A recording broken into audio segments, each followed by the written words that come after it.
こんにちは、ゆうたです。今日は記憶的ルームにやってきました。記憶的ルームとはトレンドの最先端を行くインタビューのこだわりの部屋を覗き見させてもらい、部屋についてライフスタイルを紹介するコンテンツとなっております。今回は萌さんです。よろしくお願いします。よろしくお願いします。そしたらじゃあ萌さんについて自己紹介をお願いします。はい。普段はウェブデザイナーとして働いております。趣味は写真を撮ることと絵を描くことです。よろしくお願いします。お願いします。ということで今回紹介していただくこちらのご自宅が 1LDK、はい、ということで、だいたい平米数はどれくらいのご自宅ですか？はい、だいたい40平米ぐらいの、広さとなってます。なんかこの物件を選んだ決め手とかっていうのは何かあるんですか？初めての一人暮らしだったんで、とにかくおしゃれな家に住みたくてちょっとこの家のコンクリートの感じとかが結構気に入って選びました。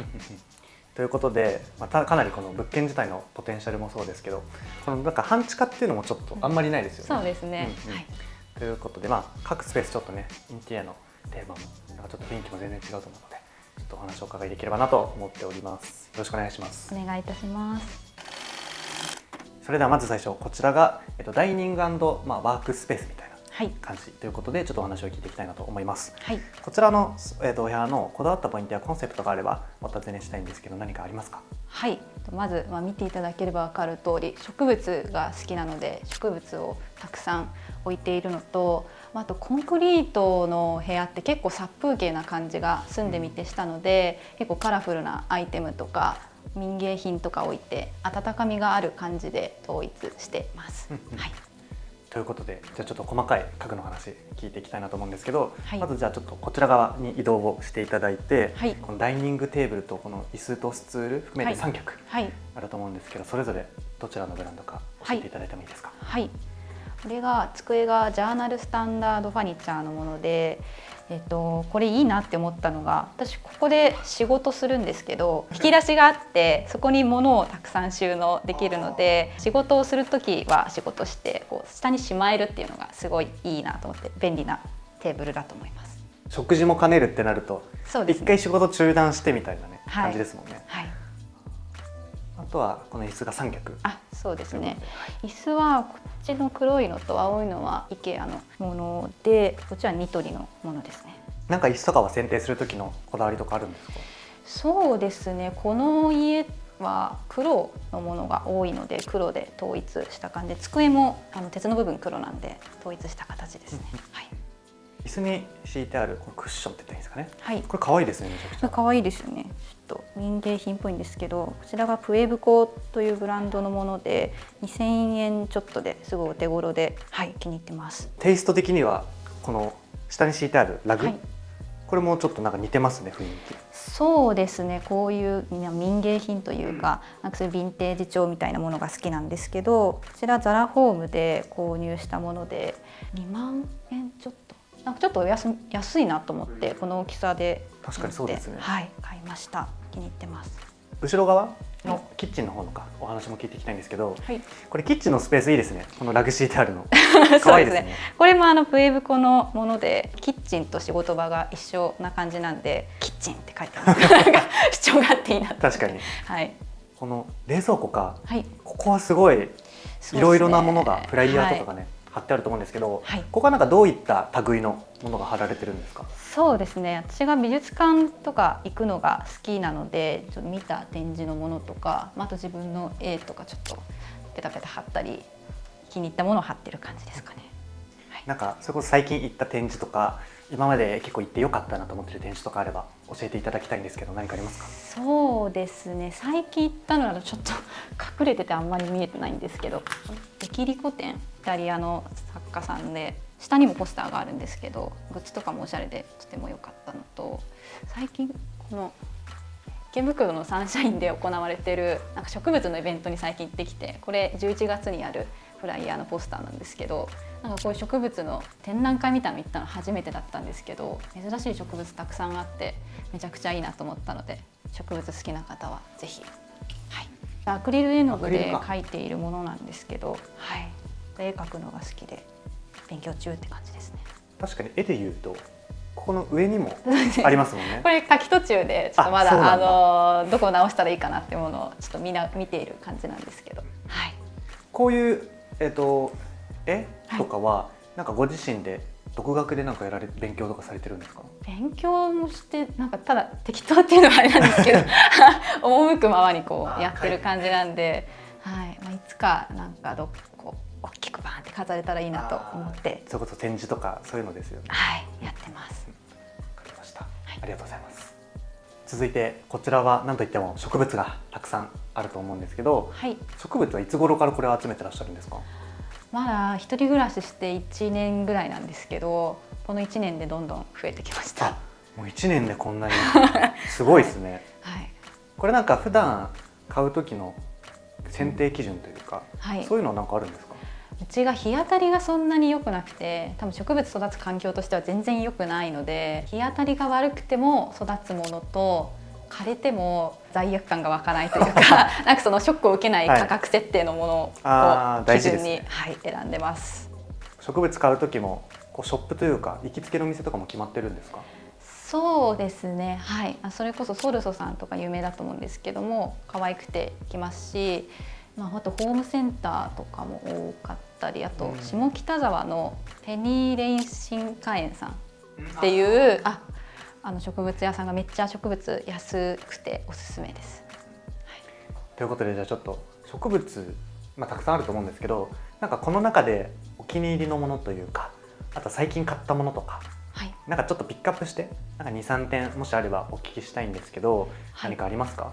そうですね、最近買ったのだとこのこれランなんですけど、土とかいらない植物で根っこに水を毎日あげてるんですけど、いつか花咲かせることを夢見てはい、とても形も根っこもすごいワイルドで面白くてかっこいいですね。かっこいいですよね。はい、最近ふるさと納税で植物を頼みまして、これビカクシダっていう種類なんですけど、グランデという種類なんですけど、こちらを今大切に育ててます。ビカクシダとかはなんかピンキリみたいな値段もすごい高いものは高いらしいですね。高いものは高いですね。これふるさと納税だからただみたいなもんかと思って買いました。はい、とは育てやすいのはこのクワズイモっていう種類なんですけど、こちら結構こんな大きな株なんですけど、なんか道の駅みたいなところで1,200円ぐらいで買ったもので、そんなに水とかもいらないでぐんぐん育つのでおすすめです。プラントカバーとかも可愛いですね。そうですね、この赤いのが可愛いなと思って気に入ってるんですけど、結構これどこにでも売ってるような、植物屋さんとかで売ってるようなもので4,000円ぐらいでこんなに大きいのにいいなと思って、はい、気に入ってます。突っ張り棒って言ったらいいんですか？はい。これ突っ張って植物をレイアウトしてるのもいいですね。はい、ありがとうございます。これがニトリで買ったものなんですけど、気づいたらこんなに植物がたくさんつり下がってるけどでも落ちてこないんで結構丈夫でいいなと思ってます。これはもともとこうなんだろう、用途としてはいろんなものに使えるような。そうですね、多分日本の写真ではこんなにたくさん植物がつり下がってなかったかなと思うんですけど、はい、何にでも使えるもんだと思います。なるほどね。はい。あとはこのちょっと後ろ、はい、雑貨とかも少しいくつかあると思うんでお尋ねしたいんですけど、はい、この地図、はい、これはまずどっかの国があれなんですか？これボリビアの国の地図で、ウユニ塩湖に行ったことがあって運命だと思ってヒストさんで買いました。へえ、はい、これ線引かれてるのがボリビアの国なんです。へえ。ウユニ塩湖はウユニ塩湖どこだろう見つけた人がいたらコメントで教えてください。はい、はい、左下の目のこのアート、アート作品、これはあれですか？どなたか作家さんの？長野県立美術館で開催されてたダリ展のポスターで、ダリのコラージュですかね、独特というかの感じが気に入ってますね。額縁も可愛いですね。これもヒストです。あ、ヒストなんだ。はい、じゃあ多分ヴィンテージのなんかあれですよね。額縁って感じですよね。はい。わかりました。あとはじゃあまた今度ちょっとこちらの方に移動をしていただいて、はい、ここはちょっとした雑貨とかもね置いてあると思うんですけど、はい、このディフューザー、はい、これもあんまりなんか見たことないデザインのディフューザーですけど。そうですね。これが韓国旅行にこの間行ってきまして、ヒュンダイソウルっていうデパートの中に入ってるナイスウェザーっていう雑貨屋さんで購入したもので、白いオイル缶みたいなデザインがなかなかなくて、可愛いと思って一目惚れしました。今このお部屋に漂ってる香りがおそらくこれ。おそらくこれです。ああ、すごいじゃあいい香りですね。ありがとうございます。あとなんか隣の鍵とかをかけてるこのホルダーというか、これも可愛いですね。これありがとうございます。これもプエブコで買ったもので見ない形ですよね。普段はじゃあここに鍵とかをかけてらっしゃるみたいな。はい、そうですね。なんかこういうインテリアとかは普段からよくチェックされるブランドとかセレクトショップとかってあるんですか？そうですね。それこそヒストさんに行くことが結構多いんですけど、あとヴィンテージショップとかちょろちょろ見てる感じで、あと飲みの市とかで揃えてる感じですかね。はい。飲みの市も結構安くていいものありますよね。掘り出し物みたいな。そうですね。はい。本とかをしまってらっしゃる。はい。この棚自体。棚はニトリのものですね。形が少しあれですよね。変わってますよね。いろんな多分サイズの本とかが入るようになってるだと思います。はい。カメラがお好きっておっしゃってましたよね。趣味か。そうですね。結構じゃあカメラのボディとかもなんかあるこだわってあれなんですか？選んだそうちょっとレンズがこれオールドレンズって言ってフィルムカメラとかで使っている古いレンズでオートフォーカスとかができないでこうやってマニュアルで合わせるものなんですけど、やっぱなんかマニュアルで合わせてると写真撮ってるなっていう感覚がして、そこにこだわりはありますね。確かにそれはマニュアルの魅力ですよね。はい。ちなみにこのボディはどちらの？ボディは富士フィルムの XS10 で、ずっと富士ですね。はい。富士フィルムはなんか色味があれですよね。そうですね。特徴的ですよね。はい。フィルムっぽい写真とか撮りたい方は富士かなと思います。これはじゃあ普段なんか結構レギュラーというかメインで結構使ってるようなカメラなんですか？そうですね。だいたいデジタルこれしか持ってないんですけど、あとフィルム持ってて、この2台ですかね。こちらニコンなの？ニコンの FE という種類で、このレンズがこのフィルムカメラのものなんですけど。そうなんですね。アーチライトの下に、これもまた植木鉢がすごい可愛いカラフルな奥のやつか。奥のは近くのコーヒー屋さんで麻袋をもらってきて自分でこう作ったものなんですけど、柄がすごい特徴的というかお部屋のインテリアに馴染んでて可愛いですね。ありがとうございます。アーカイブボックスというか、こういうところには普段どんなものを収納されてるんですか？そうですね。この家が靴箱がまずないので靴入れてたりとか、あと収納がないのでなんかペットボトルのゴミ入れてたりとか、ちょっと見せたくないものを入れてる感じですかね。このボックス自体はどちらで？こちらは IKEA で買ったもので、なんか3000円ぐらいだったかと思います。色のトーンも合ってるし、あんまりこう生活感がないのでしっかりデザインされてますね。そうですね。それを意識しました。はい。わかりました。ありがとうございます。ありがとうございます。続いて半地下にリビングということで、ちょっと紹介をしてもらいたいなと思うので、中に案内してもらってもよろしいですか？はい、こちらへ。はい、失礼します。はい。おお。ここはだから右側にベッドがあって、こっち側がソファーがあるみたいな感じということで、こっちはこっちでなんかお部屋のコンセプトというか、なんかそういうのはまた違ったりするんですか？こっちがほぼ一緒ですね。やっぱり暗いのでどうしても、なのでこう明るい色彩のものを集めたっていうような感じですかね。はい。まずはここで言うとやっぱソファー、ちょっとお聞きしたいんですけど、これはどちらで購入されたものですか？これはローヤっていう多分ブランドで、友達とかが泊まりに来た時に寝るソファーベッドですね。折って倒せるみたいな。いいですね。2人3人ぐらいは座れるって感じなんですかね？そうですね。2人ぐらいならここで座れると思います。じゃあここで普段はなんか結構読書とかそういうのされたりするんですか？そうですね。ここでゴロゴロしてます。あとここで言うとこのブランケット、こちらも可愛いインパクトのあるグラフィックですけど、こちらがメゾンストレイシープという、それこそこの YouTube で知って購入したものです。これ可愛いですよね。可愛いですよね。モチーフも。しかもね、お値段もすごい高いみたいな感じじゃないですよね。そうなんですよ。15000円ぐらいだった気がします。ローテーブル的な感じなんですか、これは？そうですね。なんかやっぱりここで飲み物飲みたいなって思った時にここにコップ置いて飲んだりするんですけど、これがザラホームで買ったものですね。4000円ぐらいだったかな。ここの色味がなかなかなくて、こういう茶色みたいなのサイズもないですよね、こういう。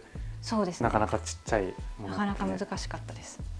これはラグブランケットなんですか？これはラグですね。こちらなんかアマレっていうネットショッピングの多分ラグ屋さんで、ヴィンテージのラグで、これすごいなんかこういうのってすごい高いんですけど、多分3万円ぐらいで買えて、結構いいお買い物だったかなと思って、はい、その横はいに一面本が徐々に本棚が埋まりつつあると思うんですけど、はい、結構普段から本はお好きで読まれてるんですか？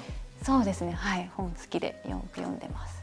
これカテゴリーで言うとエッセイとか小説が多いんですかね？そうですね、はい。最近読んで面白かったものとか。最近というよりか、私村上春樹さんがすごい好きなので、ここら辺一面村上春樹さんなんですけど、よく友達とかに勧めるのがこの村上さんのところっていう、これ読者の質問に村上春樹さんが答えていくっていう、ひたすら答えていくっていう、こんな分厚い内容なんですけど、多分この一冊読むだけで多分村上春樹さんの思想みたいなものがすごい結構簡単に分かりやすい文章で入ってくるので、なんか村上春樹さん読みたいっていう方はぜひおすすめです。とんでもない厚さですね、質問に答えるだけなのに。でもこれすごい口語というか、その語り口調なんで、すごい気楽に読めて、はい、ぜひおすすめですね。はい、その他で何かありますか？最近読んだの、センスの哲学、センスとは何かみたいなものをすごい分かりやすく言語化していて、そのものの見方だったりとか、なんかそういうものを考えさせるような内容で、とても勉強になった最近良かった本ですね。はい、本棚はちなみに先ほどの植物の前に置いてあったところと同じ、そうですね、はい、あれですか、シリーズというか。本当はこれが上でこれが上でこれが下で、こう縦につながるものなんですけど、そういうことなんだ。ちょっと地震が起きた時に怖いなと思って、こう平場で使ってます。そういうことなんですね。はい。わかりました。で、その本棚の上に、はい、お香？はい。これは普段炊いてらっしゃるお香ですか？そうですね。はい。普段炊いてるものですね。これはどちらの？お香はなんか適当にネットとかで買ったものなんですけど、この入れ物がお尻みたいなやつが、これ本当は植木鉢。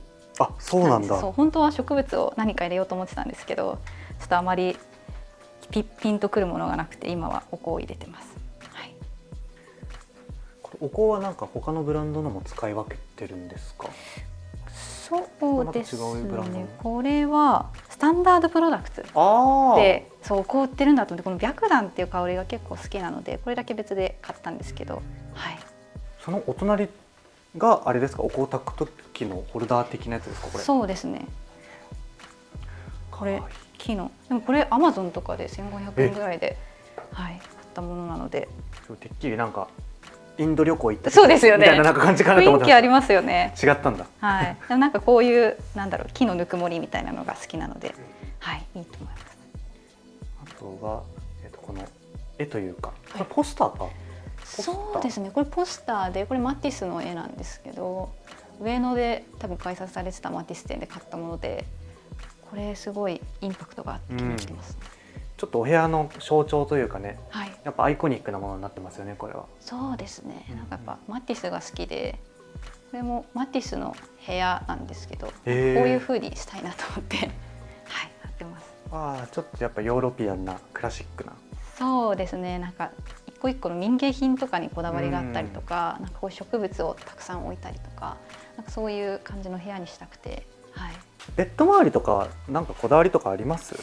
ベッド周りのこだわり、そうですね。この家本当収納がないので、この中になんかその見せたくないもの全部入れているというような感じなんですけど、はい。じゃあちょっとこのサイドボードというか、はい、こちらについてちょっとお尋ねしたいんですけど、これはどちらで？これも IKEA ですね。焦げ茶の色味で揃えているので、大容量で入るのが決め手になりました。上はあれですか、寝る前になんかキャンドルとか。そうですね。香り物をちょっと、はい、置いている形ですね。はい。これは普段どこのものを使ってらっしゃるんですか？そうですね。これはオーストラリアにちょっとワーホリ行ってた時に買ったオーストラリアのブランドなんですけど、はい。とかそんなに特にこだわりがある感じではないんですけど、今あと暑いのでなんかあんまり炊けてない感じ。あ、確かに暑いから余計暑くなりそうですね。そうですね。はい。なるほどね。はい、この写真が萌さんが撮影されたもの、はい、ということで、これどちらの写真ですか？はい、これがウユニ塩湖に行ったことがありまして、ウユニ塩湖をフィルムカメラで撮ったポスター写真ですね。このポスターも自分で作って、はい。すごい綺麗ですね。そうですね。本当に一生に一度の思い出になったというか、やっぱり行ってよかったなっていうような景色なので、ぜひ興味がある方は行ってみてください。行きたいですよね。やっぱりこれ見ると。はい。これ写真は別にレタッチとかもこれは編集とかもしてないんですか？ちょっと明るさとかトーンも揃えたんですけど、でもそれぐらいですかね。結構夕方、これが昼の写真でどんどんこう時間が経つとこういう色味になっていくんですけど、その色が変わっていく瞬間がすごい綺麗でしたね。パノラマモードで撮れるフィルムカメラがあって、そちらで撮ったものになります。わかりました。はい、ありがとうございます。ありがとうございます。はい、ということで萌さんの記憶的ルーム撮影させていただきました。ありがとうございました。ありがとうございました。最後にじゃあ萌さんの方から何かお知らせしたいものとか告知したいものがあればしていただければなと思います。はい、植物のことでしたりとか、あと絵とか写真を載せてるインスタグラムのアカウントがあるので、そちら見ていただけると嬉しいです。はい、はい、ということで気になる方は萌さんのインスタグラムチェックしていただければなと思います。はい、はい、というわけで今回の記憶的ルームはこれで終わりたいと思います。ゲストは萌さんでした。ありがとうございました。ありがとうございました。さよなら。